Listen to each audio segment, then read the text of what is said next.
4 of the last 6 games are at home, Brian. I mean, this is the time to prove your theory that winning home games is the way to success. Critical. Right. So the messaging for them is, not that you need to tell them that, but... Well, we actually do, because if you remember last year, Sporting KC came in here and beat us. And it wasn't our best performance. Gave them life. They went on a little bit of a run. They're on a little bit of a run now. They've got an Open Cup final to look forward to, so it's a dangerous opponent. So we absolutely did mention that. And we want to make sure that, we get as many points as possible in these home games because we have an advantage.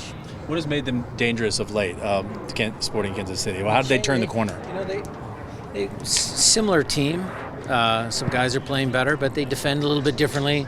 They defend in a 4-4-2. They're a little bit structurally better there, I think. And, it's MLS. There's ebbs and flows in every season with every team. So we got to be careful. How are you looking health-wise going into this one? Good. Everybody good. It looked like Pedro wasn't participating. That was planned. That was planned. It was planned. So the expectation is he'll be available then? We're trying to get him through 2 games. Right. So we need to be careful. And so Fry is still reaching the benchmarks that you want for him? Yes, he is on track to play.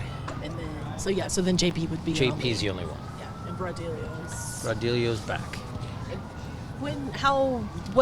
What would he need to do to be considered for a game day roster? Get a few more consistent minutes with Defiance, and then just train well.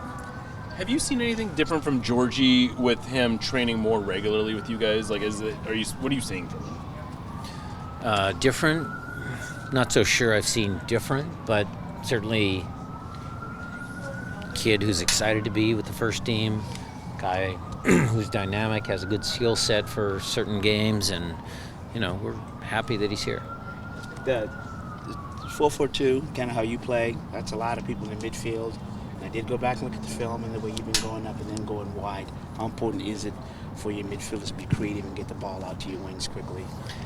Well, sometimes you play inside to go outside. Other times we go wide to come inside. It depends on the opponent, the way the games shake out. But, we've been doing a lot of work with, since JP's out, Christian's new in there. So we're trying to figure that out, making sure he feels comfortable in there.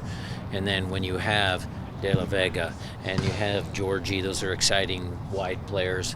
Paul understands his role, from a wide position. So it's been good for us. Does Christian then have to but be a little bit more possession-based in that middle? Yeah, that's one of the things he needs to work on, for sure. So replacing JP is not a one-man thing in terms of, he's the glue, he's kind of the facilitator. It's not, when we talked to Oedo, he said he's got a unique skill set, JP, so replacing him isn't something one person can do.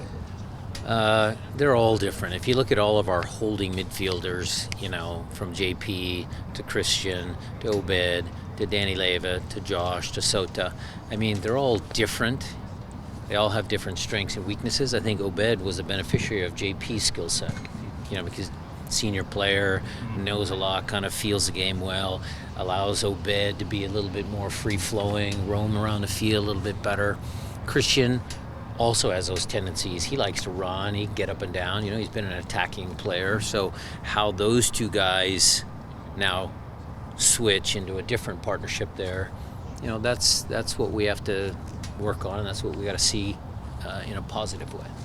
The teams above you in the Western Conference, each of them have 2 players that are double figure scoring.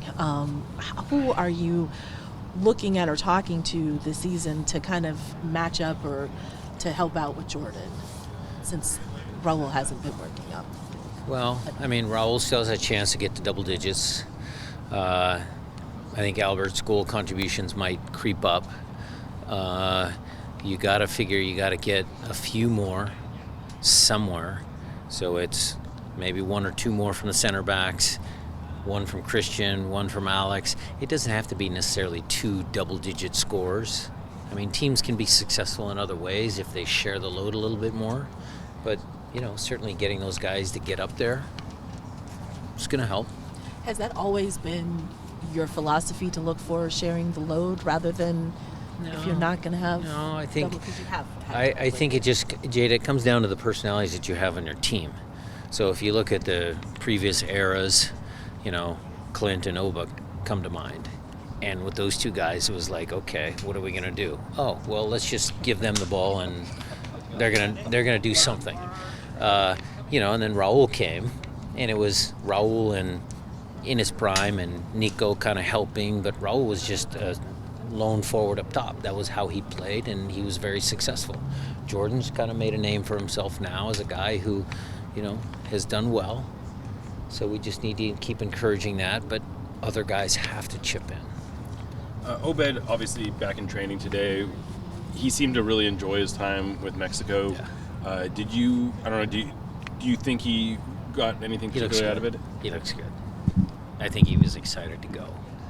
Might have been a little nervous. He's still a young kid. It's his first camp.